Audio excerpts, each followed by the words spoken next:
Hello and welcome to the newest episode of the New Year's Six podcast. Today I'll be continuing my 2023 college football conference previews. About halfway through the group of five now, moving on to the MAC and see how those teams are going to do. So, from a formatting perspective, same as every other conference preview video that's been recorded so far. Going to start at the bottom of the conference, work my way up to the top of the conference, pick a winner, and pick a breakout player on both the offensive and defensive sides of the ball for every single team in the conference. So, kicking us off in last place, and knowing that the MAC does use East and West divisions, they are one of the last few conferences that uses them. I didn't hear anything about divisions going away in the MAC, but for the time being, I will stick with East first and then moving over to the West after. So kicking us off in the East, the team I have coming out in last place is a team with a first-year coach that had a lot of roster turnover year over year. Fairly good season last year, but I think it's going to be a tough year one for them. So last place in the East, that's going to be Kent State. Ultimately, Kenny Burns has his work cut out for him, as does any first-year head coach coming into the MAC. It's not a new coach-friendly environment often. It's very centered on consistency. The coaches that have been there a while build up their brand and build up their program. Burns has his work cut out for him, and Kent State is not one of the programs in this conference that has kind of a history of success out there. So a lot of work that needs to be done. Going to struggle in year one and going to end up at the bottom of the conference as a result of it. Looking at the rosters real quick, and this is a pattern that I saw over the course of the other group of five videos that I've made. Not too much on the American, but definitely CUSA and definitely in the MAC. Haven't started anything for Mountain West or Sun Belt yet, but oftentimes it's hard to really identify who is playing on from a depth chart perspective. All the Power 5 teams, they got every spot filled, at least on paper, just from what I can research online. I'll find depth charts for teams like Kent State, and they'll just be 3 or 4 positions that are just blank. They got no one there. Hard to evaluate a team when that's the case. But you gotta go with what you got. So starting on offense, ultimately, I do think I have a pretty good running back in Xavier Williams. I think he's going to be one of the better backs in the conference. And knowing that it's an up-tempo spread offense, if you can use Williams in a running capacity, it could elevate this offense. I do think the offense is going to be a little bit better than the defense. We'll get to the defense in a second. Quarterback play is probably going to be below average in the conference. You have Devin Cargman there. True sophomore, so definitely have something to prove. Definitely has a chance to earn that starting role and evolve over time. Maybe struggles a little bit this year, but over the time, the quarterback situation at Kent State could be pretty good. On offense, the receiver room is one of the weakest in the conference, just due to the unknowns and the question marks surrounding it. I don't know who your number 1, your number 2, your number 3, and your number 4 guy may be. And that's not due to lack of information available. It's really just due to the product that we've seen so far. So my breakout player is going to come from that receiver room, and it's going to be Hayden Junker, the tight end. One of the older guys out there, and his only notable performance so far was Kent State played Wyoming last year. He got his first catch as a college athlete. It was a 6-yard touchdown. So teeny tiny sample size, 1 catch, 1 touchdown. That's nice to see, and we want to see that replicated over the course of this upcoming season. But again, on top of the fact that it may be hard to find who's going to be starting and in what role, it's also hard to find a lot of information on a good chunk of these players, outside of their real baseline stats. Junker's one of those guys. I don't have a ton of information on him, but the receiver room has to produce this year. I think he can be used in the short game. I think he can be used in the red zone. And as a result, should have a bigger season this year, just by virtue of someone on this offense, especially at the receiver room, has to have a big season this year. So I'm going to pick Junker just as a almost a shot in the dark, but someone that Kent State can rely on. He's been there a while. This is his fifth year at Kent State, so if they use him in a capacity where he can be successful, if they use him in a way where he can be an asset on short yardage opportunities, that might move the offense a little bit. I expect them to be more run heavy this year, but if they do turn it over to the pass, they do need to utilize guys like Junker, in those opportunities. So I'm going to lean on Junker for the offense. The defense really where I have quite a few question marks. I think their best room is the DB room, and that's not necessarily a good one to start. They do have guys like DJ Miller and Alex Branch, but outside of that, again, it's hard to determine. It's a 4-3 defense there, so you got a couple of skill players back there, but outside of that, there's some room for players to prove themselves. The D line and the linebacker room are both going to be some of the worst in the conference. The D line at least is led by C.J. West, so you do have a senior up there that knows what he's doing, has that experience, but it's really the pieces around him that I'm worried about. Kind of the same with linebacker. You do have Khalil Sanders, who outside of him, I'm worried about his supporting role pieces. So it's a little top heavy in those position groups, and there's not a lot of depth. And in a conference like the MAC, they do rely a little bit more on their depth, just due to the fact that they don't get 5-star, 4-star, or high 3-star players coming their way. So you got to kind of build the depth of your team if you're going to outlast everyone else. The player I'm going to pick that breaks out from Kent State is going to come from the linebacker room, and this is actually going to be the youngest guy on this defense that's going to start this year, and that's going to be Rocco Nickel. So 3-star in the class of 22, so one of those low 3-stars making it to Kent State, stuck around for a new head coach, so definitely a big opportunity. Had 3 tackle performances against Toledo, Miami, and Long Island University, so two schools in their conference and then an FCS school, so has a little bit of playing time under his belt, which is big for one of the younger guys. I'm really curious to see how he puts it all together in this linebacker room.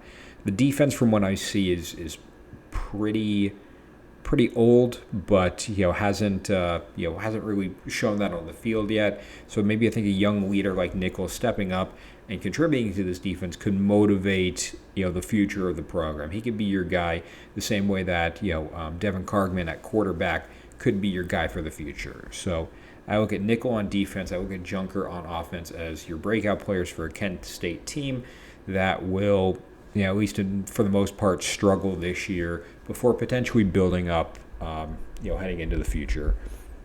All right, so next up, moving on into the, through the MAC East Division, another team that historically struggles in the conference, usually one of your bottom, 2 teams, every single year.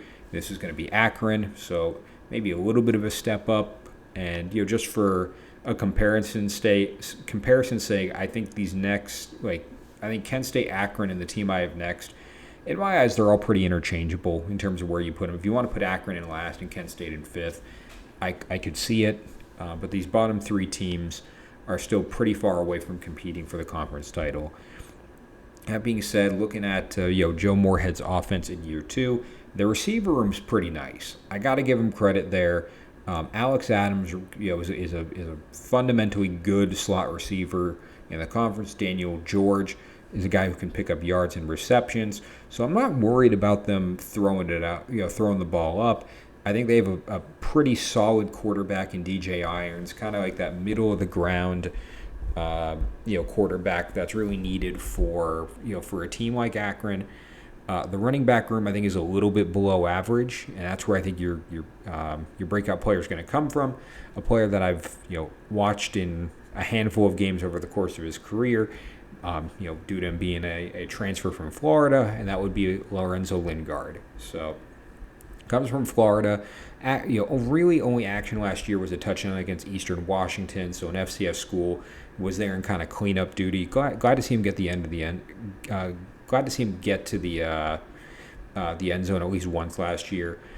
If you don't know the story about Lorenzo Lingard, I followed a little closer as a Florida fan, but this guy had a ton of hype for a while. Started at Miami, made it to Florida, and is now over at Akron. I believe he was a 5-star, if not like a pretty high 4-star. I don't recall the exact rating he was. Coming out of high school, just hasn't put it together yet. Hasn't come together in a way for that he's lived up to that expectation. I think at a program like Akron, where the pressure is lower and the expectations are lower, this guy could thrive, and especially in a pretty consistent role this year. Like, he's never had more than 17 carries in a single season as a running back. He's a fresh running back and someone that has a lot of opportunities and options ahead of him. So I look at Lingard to be that runner and for Akron, and kind of help live up to the hype that he's had for the last few years. Maybe not to the 4 or 5-star capacity that he was projected to, but enough to keep the ball moving, enough to get those first downs, enough to find the end zone from time to time, and make Akron's offense interesting and exciting to watch. So looking at Lorenzo Lingard on offense as your breakout player. On defense, I don't think this is going to be a particularly bad defense. I think the DB room is top 5 in the conference. A lot of talent back there. Nate Thompson, KJ Martin, Darian Lewis. There's talent all over. You want to pick a cornerback, Tyson Durant. So not worried about that. It's a 4-2-5, so I think by default those DBs are out there doing everything. So definitely a good a good DB room. The D-line and the linebackers, I think there's a little bit of a drop-off. I think the D-line is probably somewhere right around the middle of the conference in terms of talent and returning production. You have your leader in Teray Jones. The linebacker room is where I worry a little bit. You do have Andrew Bem, in that middle role, so you do have that experience, and he's only a junior as well, so you have someone that can be that field general that Akron needs on defense. But the breakout player I'm going to take on defense is going to come from that linebacker room, and it's going to be the youngest guy on the defense, and that's Brian McCoy. So what we saw in limited play last year was promising. So he had a 3-tackle performance against Kent State, which is, again, in your conference. But the other 2 teams that he did that against were Tennessee and Michigan State. And I know Michigan State was not good last year. Tennessee was very good last year, but regardless of the level of talent, that's still 2 Power 5 teams that he's doing this against. And one of them was a top 10 team all year. So if he's going on and he's making plays against stiff competition, imagine what he can do week in and week out against your Kent States and your Ball States of the world. So I look to McCoy to have a big year and develop himself in a starting role, and kind of be the leader of the future for this defense. I think the defense as a whole does have some youth here. There's a lot of experience in certain position groups, but there are younger players popping up and starting. So be on the lookout for Akron potentially in the future to have a pretty solid defense. But this year, it's gonna have some highs and lows. But I look to McCoy to develop and kind of elevate his game this year. In a defense that's going to need that to happen. So I look at McCoy on defense. I look at Lingard on offense as players that are going to have breakout years for Akron. I think Akron's still going to struggle, but I think Joe Moorhead, in principle, can be a good coach. I emphasize the can. He can be the coach that Akron needs to get them to bowl eligibility and maybe beyond. It's not going to happen this year. So, moving on to the next team. So, Kent State in 6th place in the East, Akron in 5th. In 4th place, we have a team that I think bubbled up last year, had a pretty solid season. This is the year I think they go a little bit further down to earth. They kind of plateau a little bit and go back to kind of what the norm and the expectations of the program are, and that's going to be Bowling Green. So I got Bowling Green in fourth. Good year last year, tied for second in the East. Made it to a bowl game, did some exciting things, but I think this year it just doesn't come together the same way. Again, another good-looking receiver room, for Bowling Green. Odu or O'Day, Hilary, 900-yard receiver in the past, 9 touchdowns in the past. Definitely like a good tier 1 guy. Austin Osborne is there as another option. So not worried about what they can do on offense. I think it's going to come together in a pretty nice way. I think Camden Orth is an average quarterback in the conference. I think he's going to be interesting to see how he develops this year. The running back room is the one I got the most questions about, and this is who I think your breakout player is going to be. That's Teron Keith. So, his touchdown last year, only had one, was against Miami, Ohio. So, in your conference, which is good. And as a pass catcher, had a 42-yard touchdown catch against Toledo, who won the conference. Was the best one out there. So we see what he can do. We see how these opportunities come together, and I'm very interested to see what happens when he becomes more of a focal point on this offense. He's predominantly shared reps over the course of his career so far at Bowling Green. And I think he's going to be used in a more prominent role this year. So, and it's a no huddle offense. So you got to get to the line quick. It's going to be a lot of quick passes. It's got to be a lot of runs that catch defenses off guard. So I look to Keith as as a pretty focal point, as defenses probably prepare more to defend the pass than the run. So I look at Keith to have his opportunities and make the most of them. On defense, you don't have any single position group that's spectacular. You have a lot of groups that hover around the middle, and probably all of them fall off to slightly below average. Starting with the DB room and moving up, the DB room has, they got some playmakers back there. You do have Trent Sims. You do have Deshaun Jones. So, you do have pieces that will work together, but it's really the pieces around them that I'm unsure about. Linebacker room, kind of the same deal. Darren Anders, as a whole, probably ends up as one of the best linebackers in the conference when it's all said and done. Brock Horn, no exception, and it's a 3-4 defense, at least on paper. So, I know they kind of mix it up and mix and match the D-line and the linebacker room, so on and so forth, but there are a couple individual playmakers in the linebacker room that Bowling Green should be excited about. The D-line is the one I have the most questions about. After Anthony Hawkins, I don't know what Bowling Green is going to do. So on that D end and that DT position.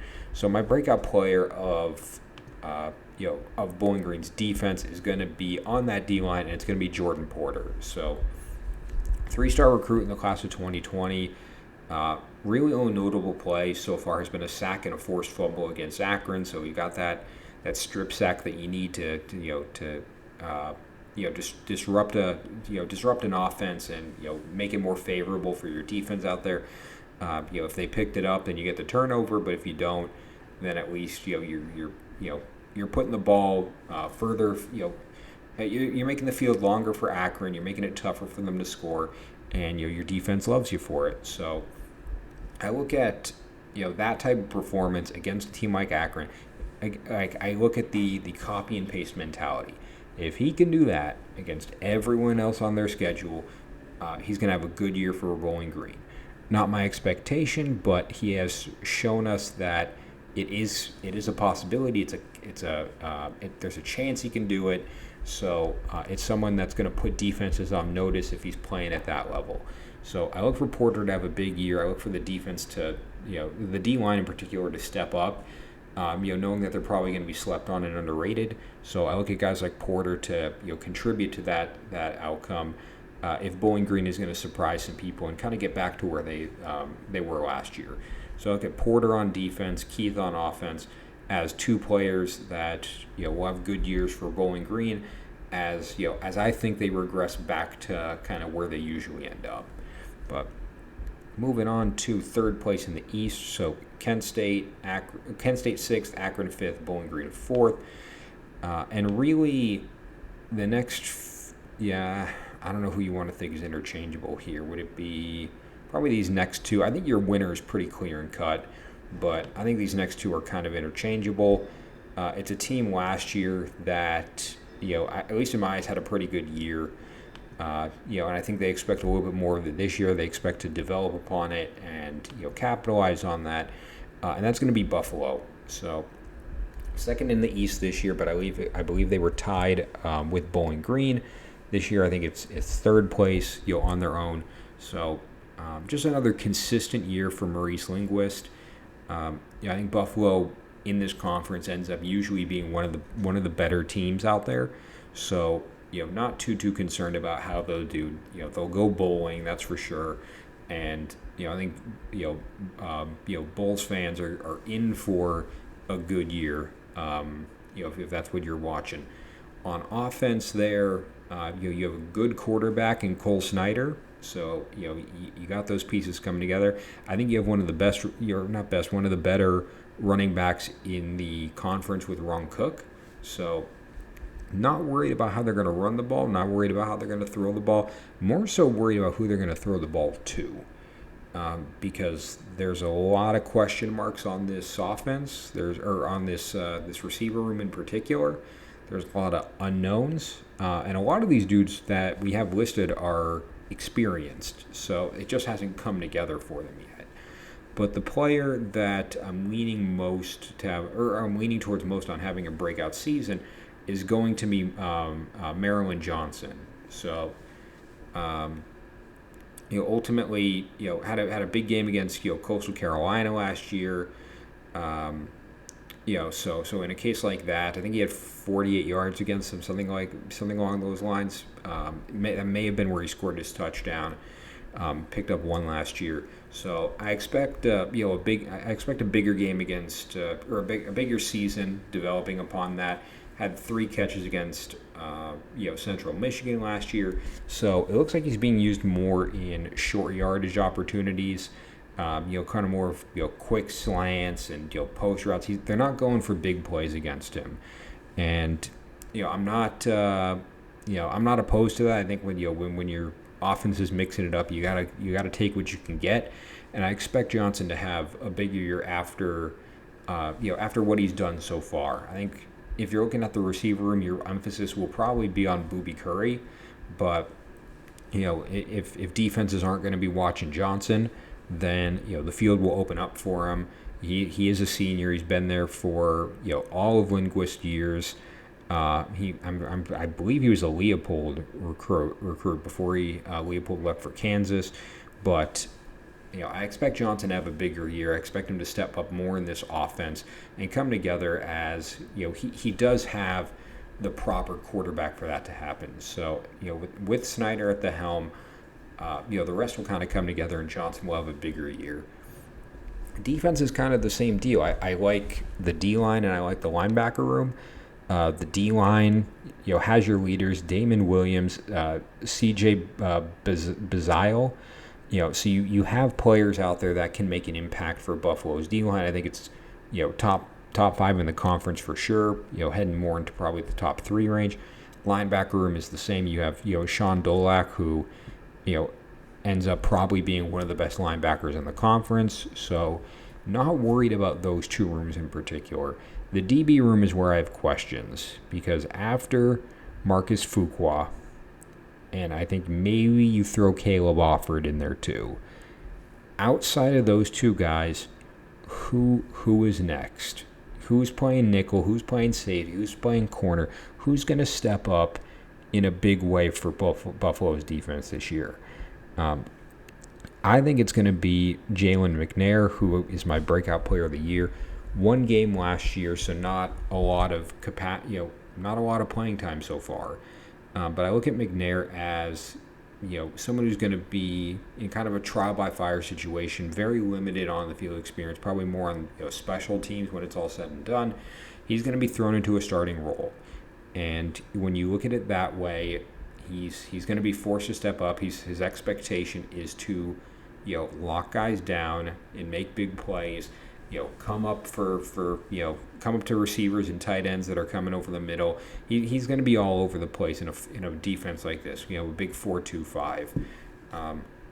It's actually nope, it's not 4-2-5. It's 4-3. I read my notes wrong, but looking at what he can, what he can do for this defense is big. So, look at McNair to have a big year, to step into his role, and knowing that the DB room is on the younger side, I think is a benefit to him. There's only 2 seniors here. It's the 2 established guys. Everyone else is a sophomore or a junior. So this is McNair, making a claim for next year as well. That he's going to be one of the guys that this team can depend on for the future, and look at as your leaders heading into future seasons for the program. So look at McNair on defense and Johnson on offense as your defensive and offensive breakout players for a Buffalo team that, at least from my end, will be business as usual. Another consistently, average in the sense that they're above 500 or right around 500, but for max standards, they're going to be a pretty solid team across the board. Now that leaves us to our final 2 teams in the conference. You have Miami and you have Ohio. So Ohio defending champ in the division. Looking to go back to their conference championship. Miami struggled a little bit last year, looking to make a big bounce back this year. So who do I think is going to win the MAC East? Who do I think is going to step up in this case? And for me, it's going to be Ohio winning the MAC East this year. So let me start with Miami real quick. So, just looking at the offense, I think you have the best quarterback in the conference with Brett Gabbert. I know that that may be sacrilegious with who Miami's got or who Ohio's got, but I really like Brett Gabbert at quarterback. So, definitely someone that Miami will lean on. The other position groups I think are a little bit below average on this offense. Really compared to the rest of the conference, I think Kenny Tracy is, he's good enough. He's going to keep the ball in his hands and be someone that Miami can rely on. The wide receiver room is the one I'm interested in as well. I think they're both kind of even. And it's a multiple offense. They're all going to be utilized in some sort of capacity. And you do have playmakers out there. You have Nate Mershon, a short yardage opportunity. He's got 9 catch. His most catches in a single season is 9. His most touchdowns in a single season is 4. So they use him in a capacity that's interesting. But outside of him, I'm looking for your long yard guys. I'm looking for your guys that have 40, 50 receptions in a season. And there is no one like that on this offense right now. But it could be. And the player I'm going to pick as a breakout player is Kevin Davis. So picked up 4 catches against UAB last year. And is really used in kind of like almost like a Deebo Samuel, Percy Harvin type role. He's technically listed in a lot of places like ESPN. He's listed as a running back. But the depth chart that I'm using for Miami, Ohio has him listed as a slot receiver. So it's going to be interesting to see how that talent comes together. Picked up a 42-yard rushing touchdown against Kent State last year. So that dual threat kind of Swiss Army knife type of role is going to be interesting. I'd like to see him used on, not just in slot, slot options, but maybe things like swing passes, where we know he has the speed and we know he has the big playability.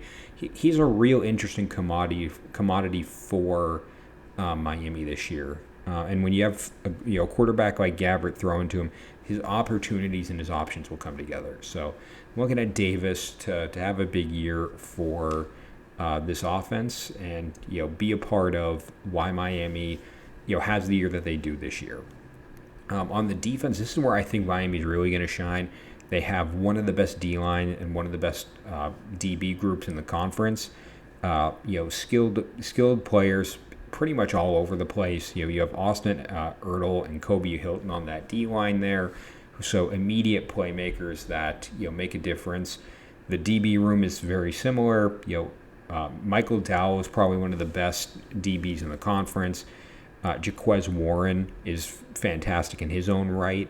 From a corner perspective, Yasin McKee. So I'm not worried about Miami getting passed on. I'm not worried about them getting run on.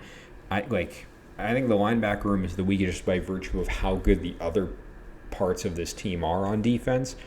And the linebacker room is not bad in its own right. I think you have when you have Matthew Salopek out there, again, one of the best linebackers in the conference, but it's a team game, so I got to see who's around him. And my breakout player will be from that linebacker room. It'll be Camden Rogers. So really only notable play last year was a sack against Robert Morris. FCS school, not the end of the world, but going to be interesting to see how he does as a consistent starter this year. Is one of two sophomores on this defense, so looking to make a name for himself, looking to prove himself, and looking to step up. I think it's going to be interesting to see how he contributes to both the run defense and the pass defense. It looks like he excels a little bit more as a run defender. So I want to see him covering those slot receivers, covering those tight ends, and kind of see how that all comes together this year. But I think with the pieces around Rodgers and then being more of a focal point for opposing offenses, Rodgers will shine by virtue of how many opportunities he will get to shine.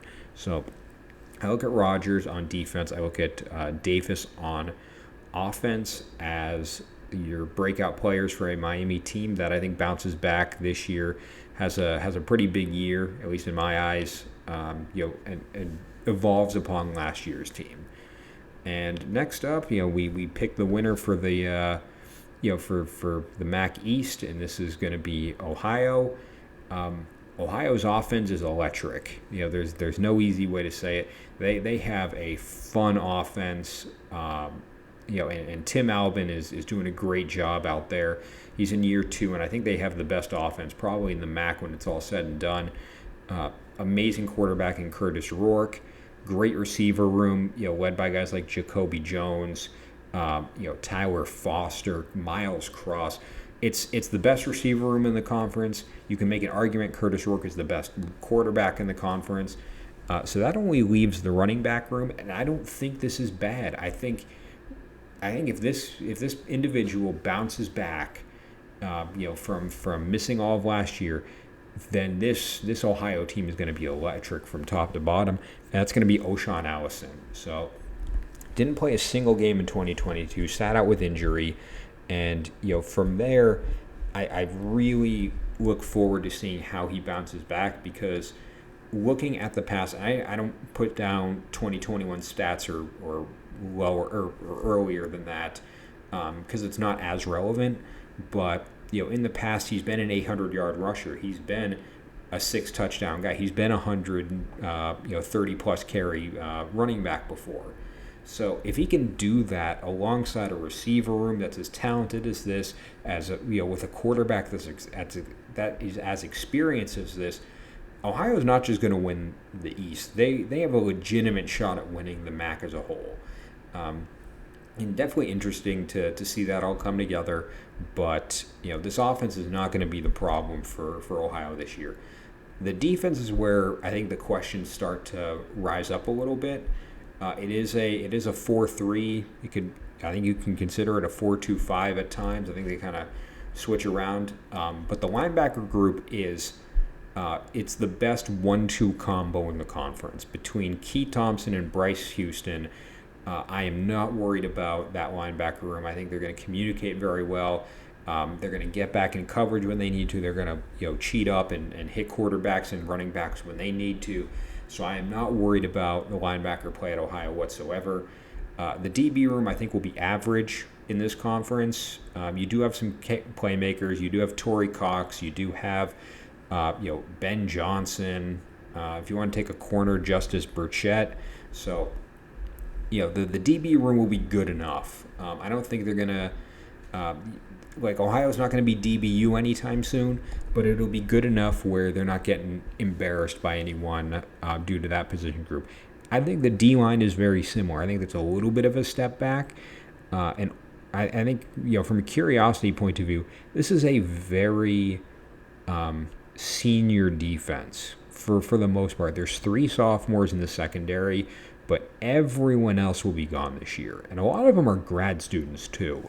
So it'll be interesting to see how this team comes together, kind of one last time, especially on this defense. Offense is very similar. There's a lot of future turnover coming this way, but I think Ohio kind of makes the most of this one last run with this group. So looking at the D line, I think your only real playmaker is Vonnie Watkins, but everyone else has an opportunity to step up this year. Everyone else has a chance to make an impact. And the player I'm going to pick for that breakout role is going to be Rayon Buell.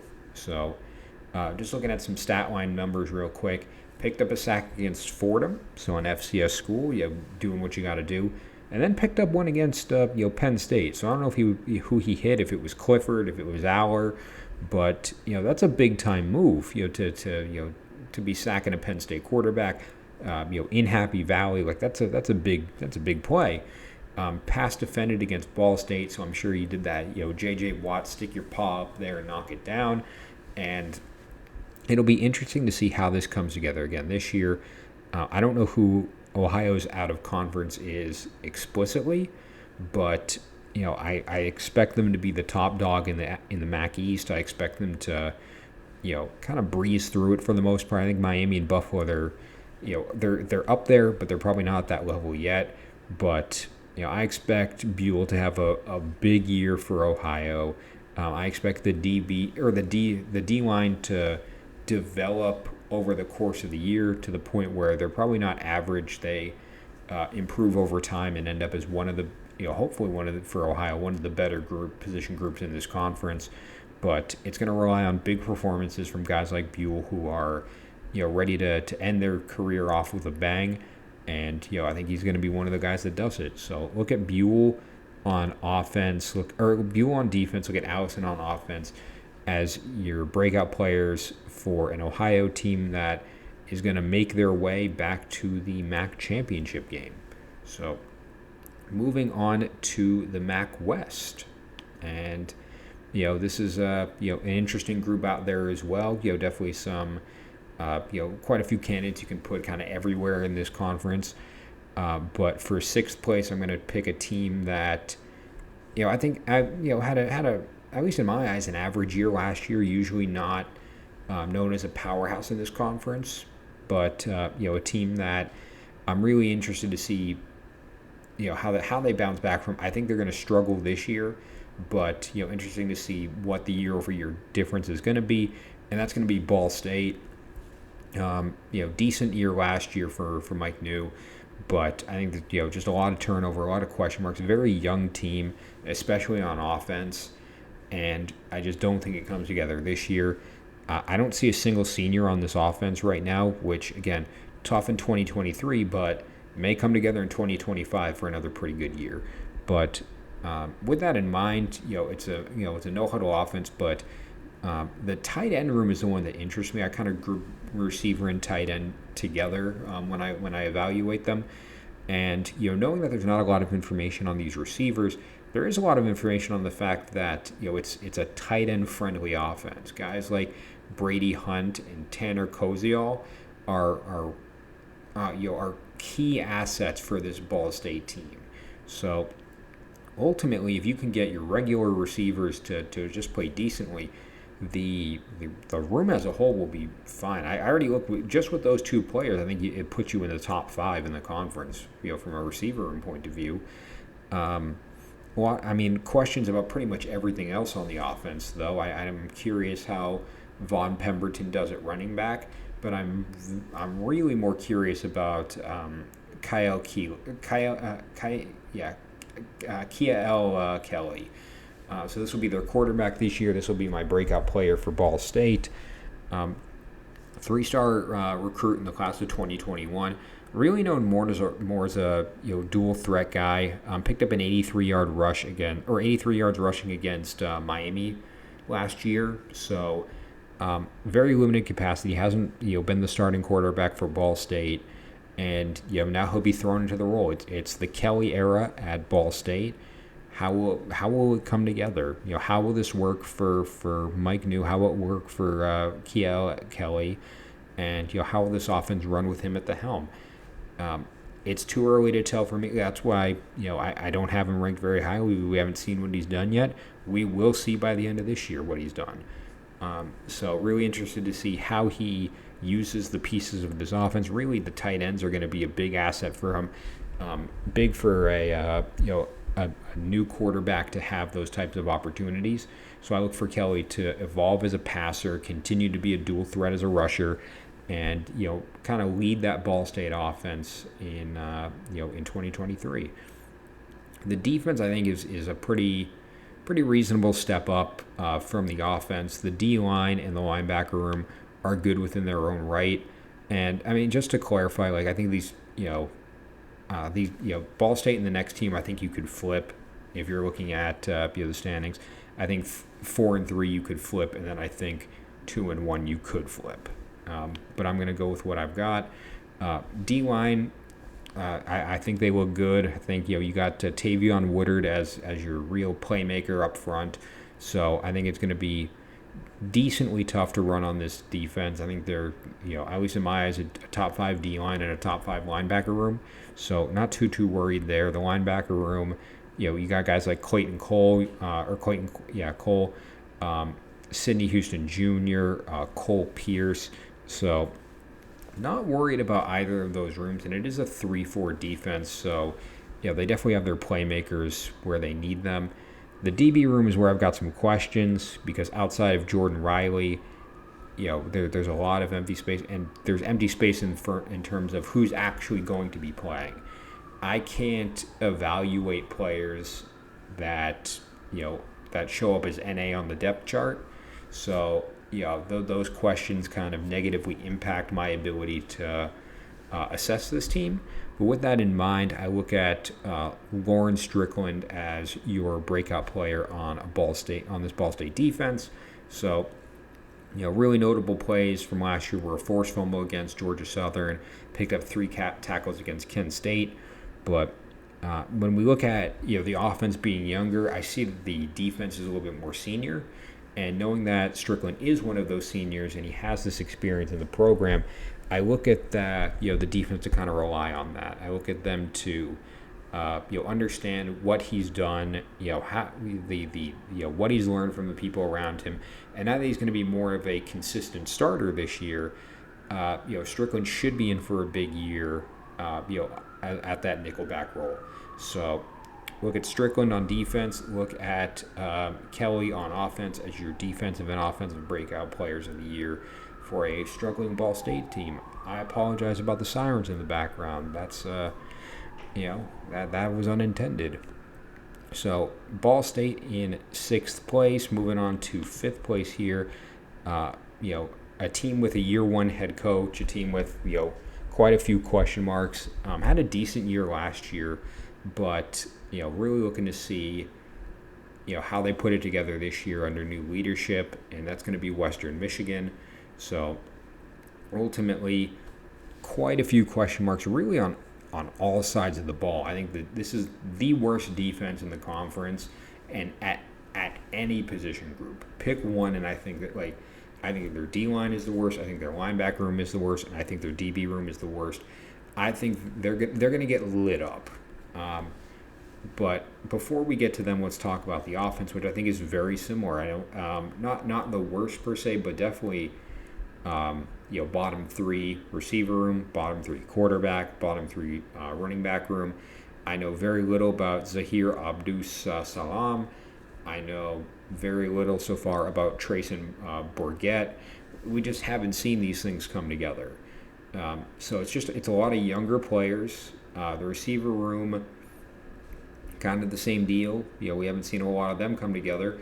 But if I'm looking at the offense this year, the player I think is going to have the biggest year is going to come from that receiver room, and that's going to be Nate Anderson. So three-star recruit in the class of 2021, had 6 of his 7 catches last year against Northern Illinois. So I don't know what he has against that school, but he took it out on him. He did everything that was required of him to stand out in that opportunity. So I look at Anderson to have a bigger year, be a more prominent part of this offense, and kind of be someone that Lance Taylor relies on for the future. He's in year one. He wants these young guys established, making plays and contributing, so that he can build the program around them. So I look at Anderson to have a big year.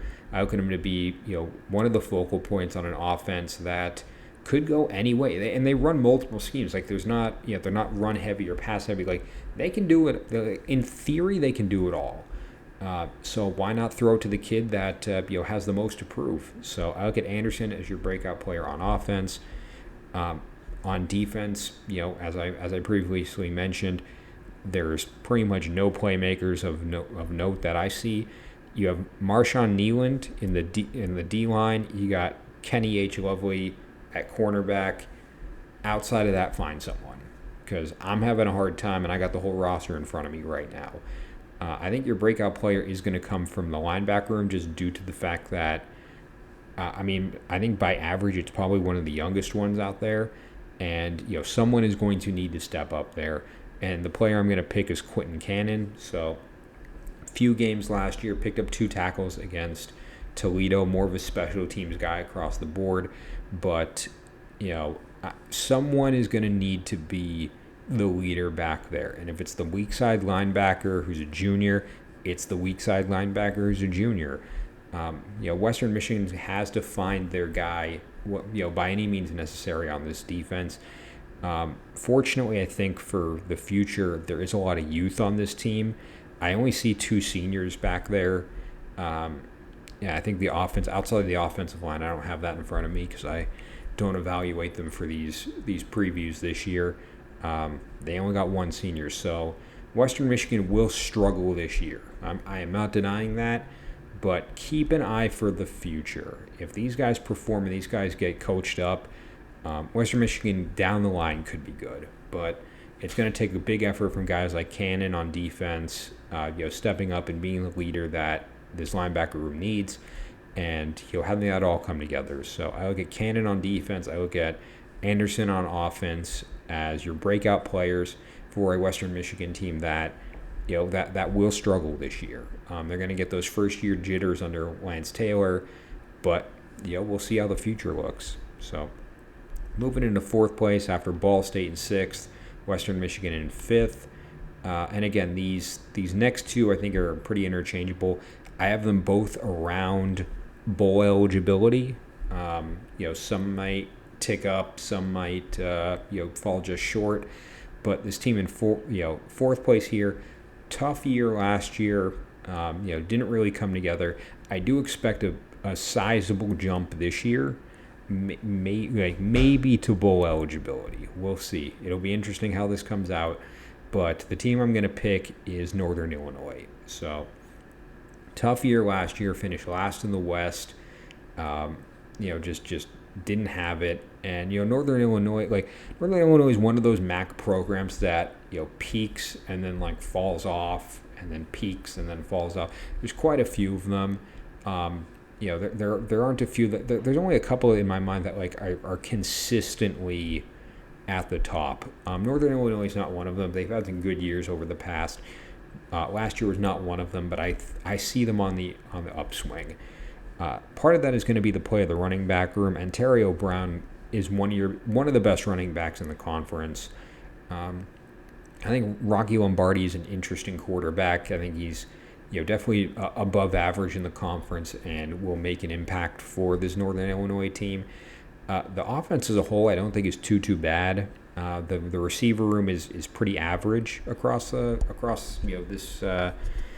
room, and it's really due to the play of Trayvon Rudolph. It's a very top-heavy receiver room. Outside of him, there's not a lot of number 2, 3, or 4 guys. There's not a lot of depth, but I think that depth will emerge this year. And your breakout player for Northern Illinois comes in the form of Billy Dozier. So very limited playing time so far. Only notable line that I see is 2 catches against Miami. So, and he only had 3 I believe he only had 3 on the year. So 2 of them in one game. It's it's a show of what could be. And I believe he had 3 catches for 4 yards. So not exactly your big play killer out there. But what we want to see him is him become that big play guy and be that consistent receiver for this offense here. I look at the players around him. He may be the third or fourth option as Lombardi reads through his progressions. What that does is it forces defenses to cover guys that are more quote unquote important to this offense. So you got to look at Dozier as one of those third or fourth options that evolves into the offense by necessity. I think Dozier is due for a big year. I think it comes together for him, and Northern Illinois as a whole elevates their offense due to his type of play. So I look at Dozier as that receiver that steps up. Right now he's probably the number 4 guy. If you throw in the tight end, he may be the number 2 guy by the end of it. If he has a great year and he balls out, he can pass some of these guys. So I look at Dozier to step up, have a big junior campaign, and get ready for his senior season to take Northern Illinois to that next step. The defense as a whole, same deal. I think definitely not a bad defense when you look at the depth here.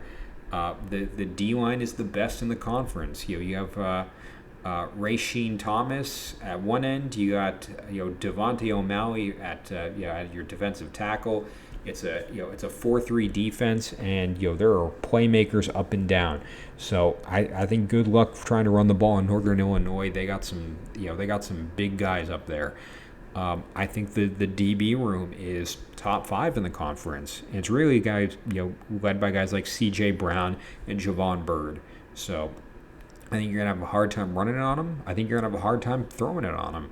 The linebacker room is the room I have the most questions about. And there's leaders there too. You have Jaden Dolphin, Devin Lafayette. So I'm not the linebacker room is the only one that I'm worried about just due to kind of depth issues.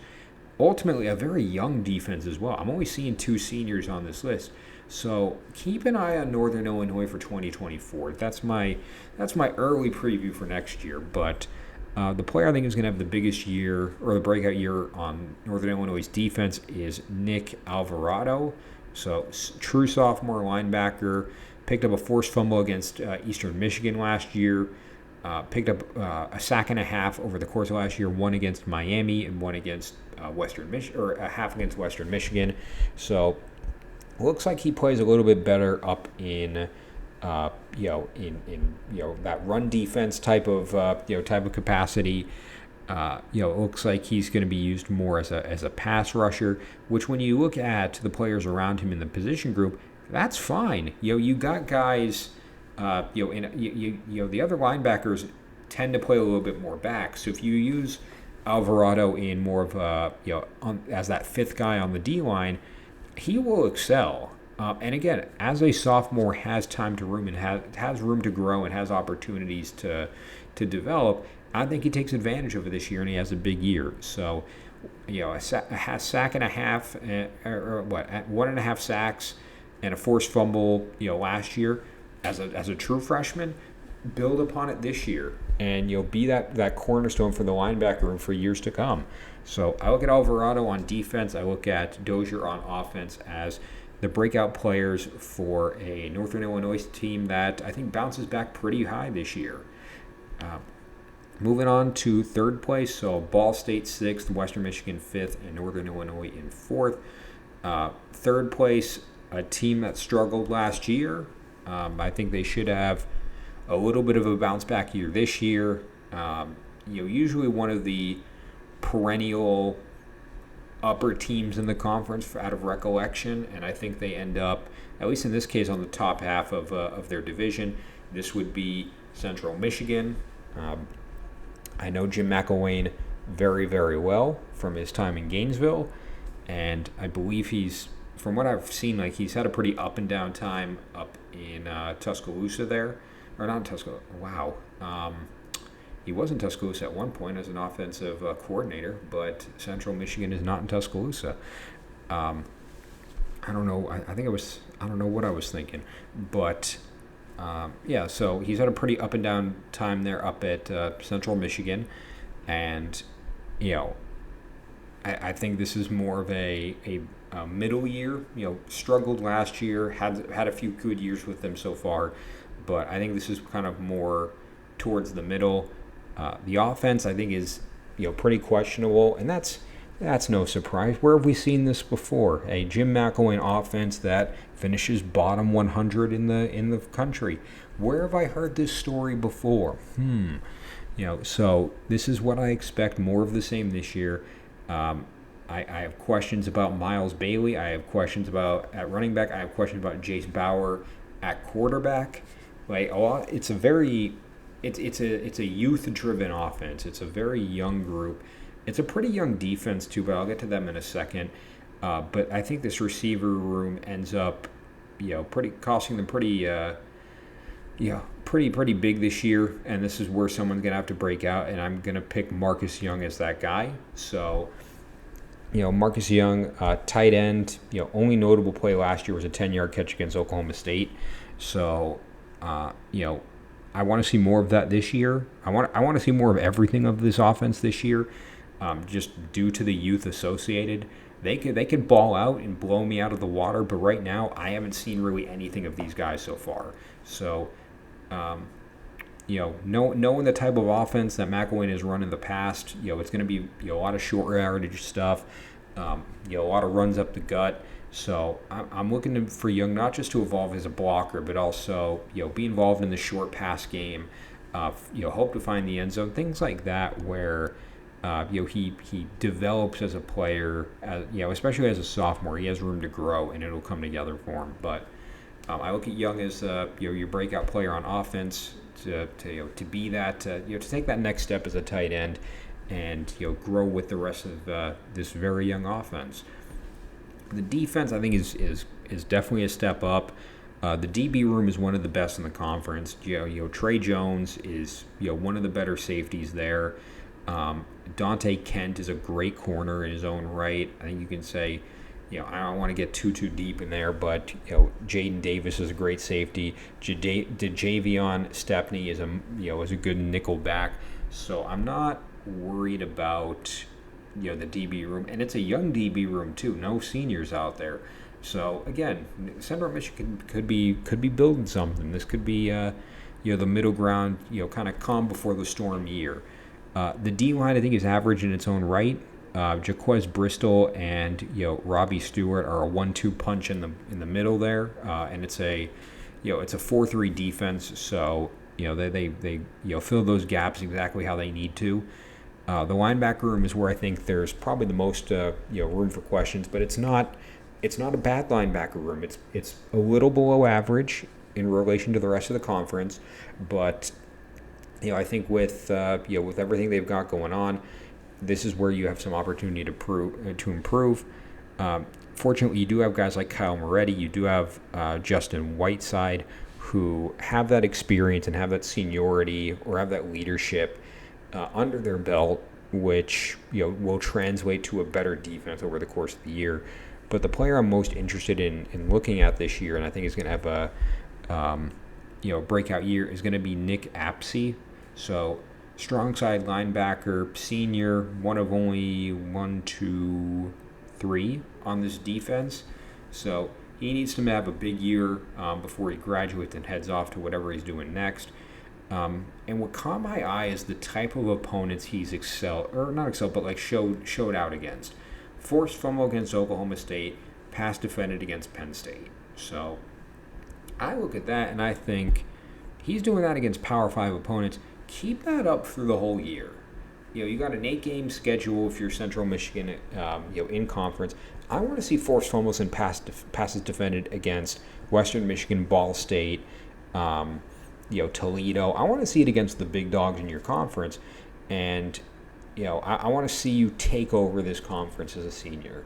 So I look at Apsey to capitalize on what he's done so far, in smaller quantities, but against higher competition. So now he'll have larger quantities against lower competition. It should translate to a big year for him at linebacker. So I look at Apsey on defense. I look at Young on offense. for both of them to have breakout years for a Central Michigan team that I think is better this year.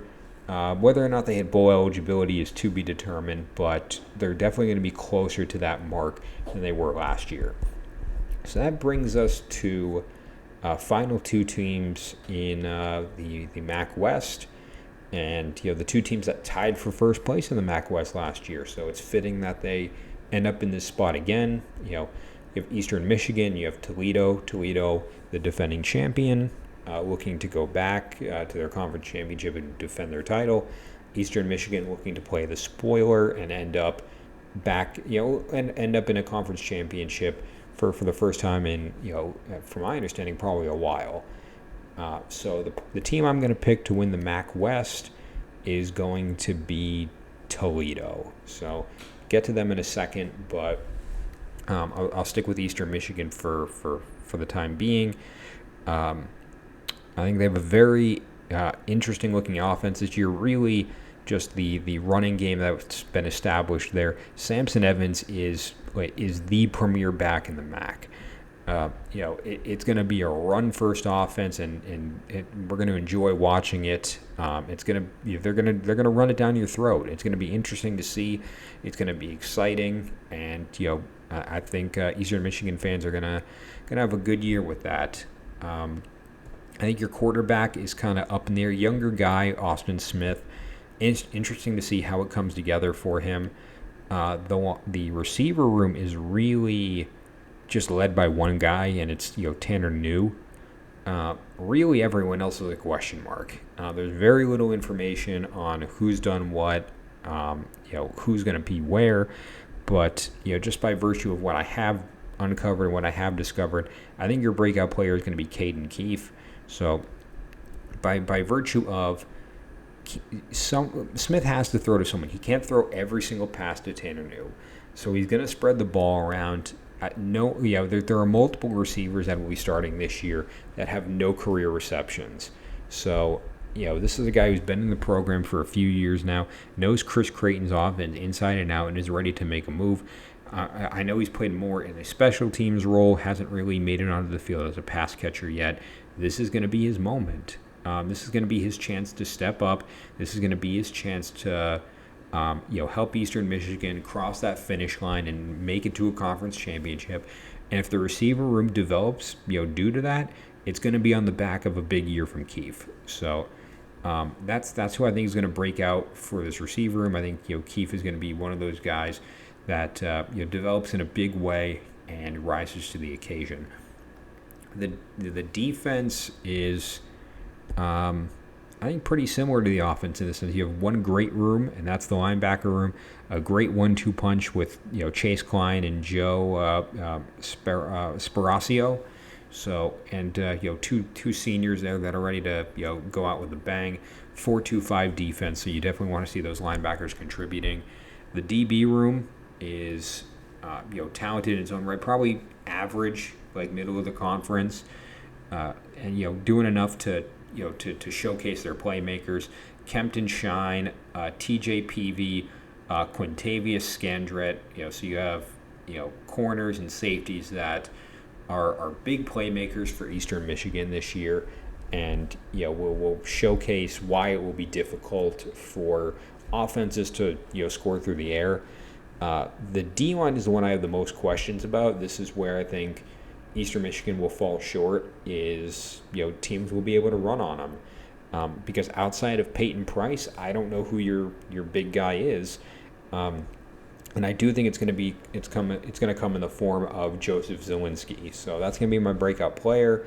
Not a lot of info on the guy. I believe he was a JUCO transfer last year, and played predominantly in special teams, and from there, it's gonna have to come together for him this year. This is it. He's a senior. He's out of there this year.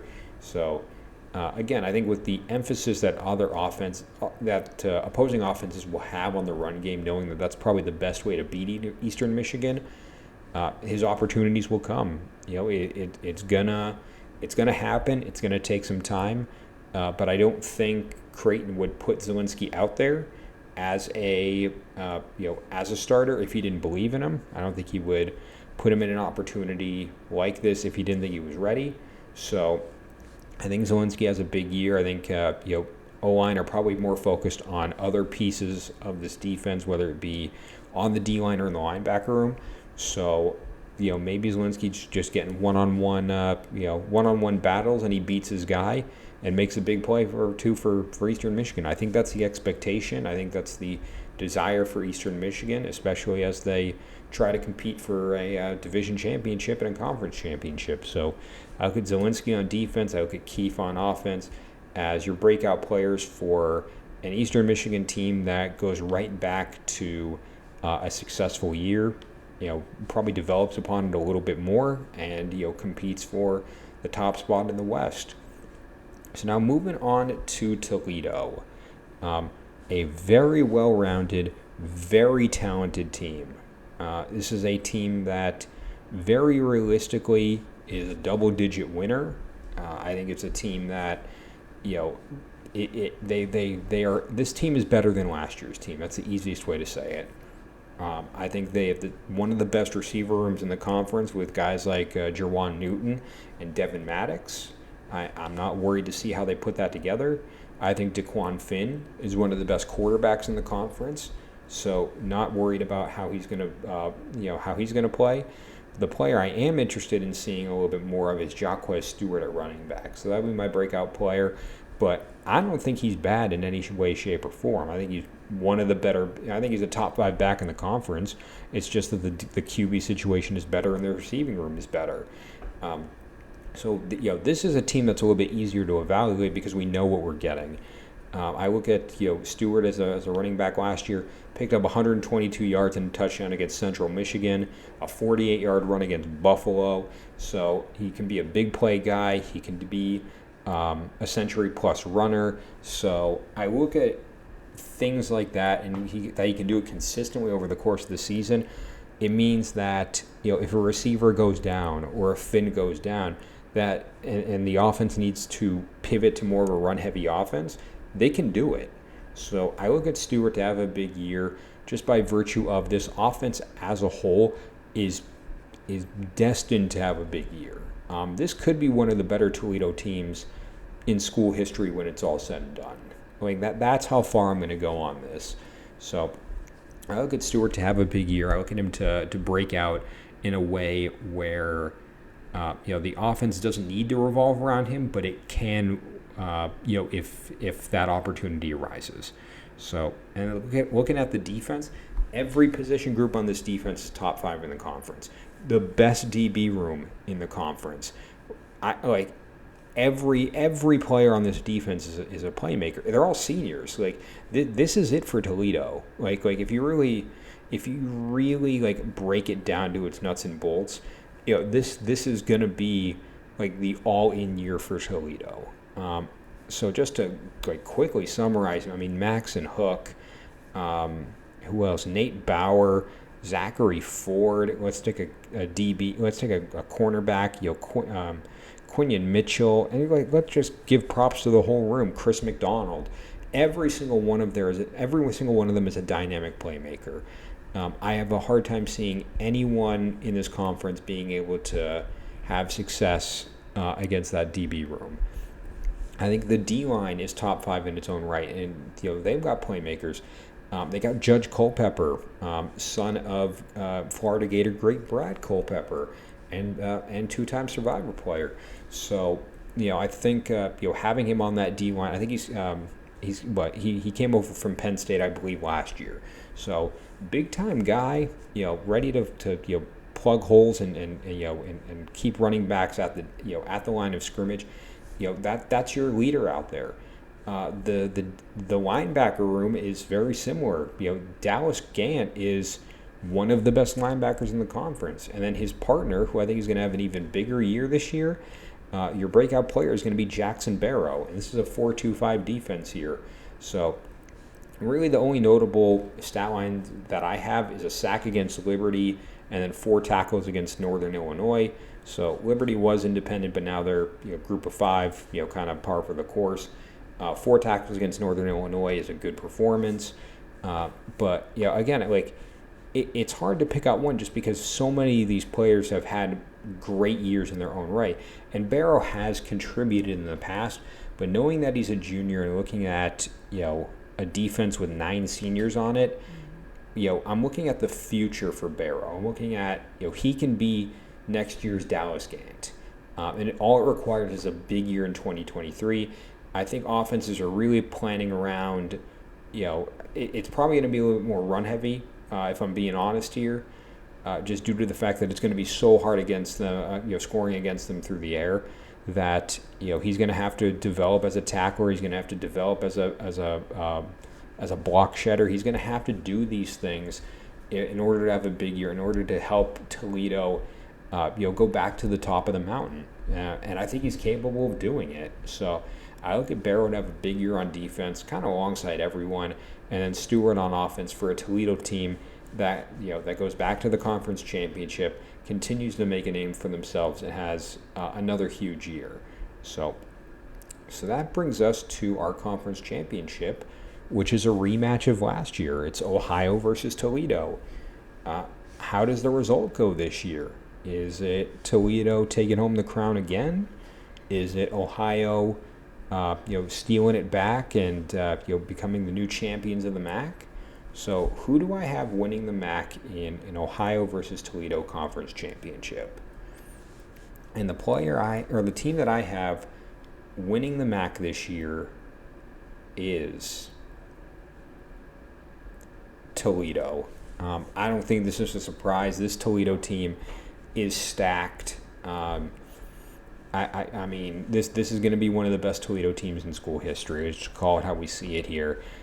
This is a 10-plus win Toledo team, and I think that fan base is going to be very, very excited when it's all said and done here. So, big year for Toledo. No disrespect to Ohio; they're going to be good in their own right, but Toledo is just next level right now. So, all right, so that concludes my MAC conference preview for 2023. Next week, I will be moving on through the rest of the group of 5, heading over to Mountain West. We're getting to the end of this soon. Mountain West, and then Sun Belt, and then the Independents, and then we're at the start of the season. So we are almost there. But appreciate anyone for watching the video. Let me know what you want to see and anything in the future. And thanks for your time, and looking forward to covering the rest of these conferences soon.